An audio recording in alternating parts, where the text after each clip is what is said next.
इसलिए इस बार 42 की 42 सीटों पर कमल खिलना चाहिए।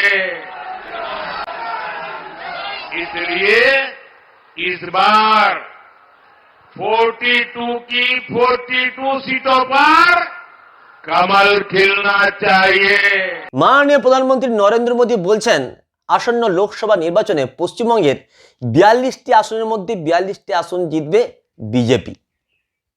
কিন্তু তথাকথিত গদি মিডিয়ার ওপিনিয়ন পোল অনুযায়ী পশ্চিমবঙ্গে অন্য চিত্র দেখতে পাওয়া যাচ্ছে। আসন্ন লোকসভা নির্বাচনে কোন দল কটি আসন পেতে পারে সেই ওপিনিয়ন পোল দিচ্ছে বিভিন্ন গদি মিডিয়া, তথাকথিত গদি মিডিয়া। তারা কিন্তু মোদিজির সঙ্গে একমত নয়। গদি মিডিয়ারাও মোদিজির সঙ্গে একমত নয়। গদি মিডিয়াও বলছে যে 42টির মধ্যে 42টি আসন পাবে না এই বিজেপি। তাহলে কটি আসন বিজেপি পাবে?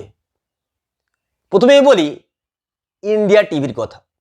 ইন্ডিয়া টিভির সিএনএক্স রিপোর্ট অনুযায়ী বলা হচ্ছে যে পশ্চিমবঙ্গে 21টি আসন পাবে তৃণমূল, 20টি আসন পাবে বিজেপি এবং 1টি আসন পাবে ইন্ডিয়া জোট।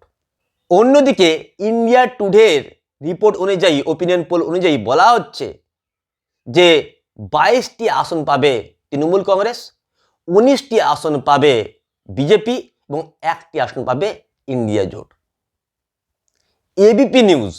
এবিপি নিউজের ওপিনিয়ন পোল অনুযায়ী বলা হচ্ছে যে পশ্চিমবঙ্গে 24টি আসন পাবে তৃণমূল, 24টি আসন, 1টি আসন পাবে ইন্ডিয়া জোট এবং 17টি, মাত্র 17টি আসনে জিতবে বিজেপি।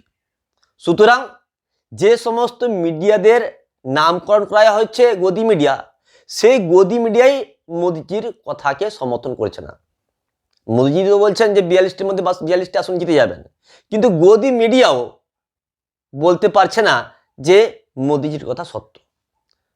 পশ্চিমবঙ্গে বিজেপি 42টির মধ্যে 42টি আসন জিতে যাবে, এটা বলতে পারছে না।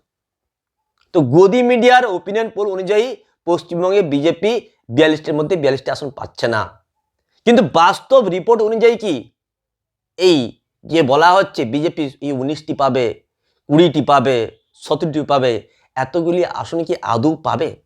যখন ভোটটা হবে, নির্বাচনের পর যখন রেজাল্ট বেরাবে, তখন কি বাস্তবে বিজেপি এতগুলি আসন পাবে, নাকি শুধুমাত্র এটা একটা চমক?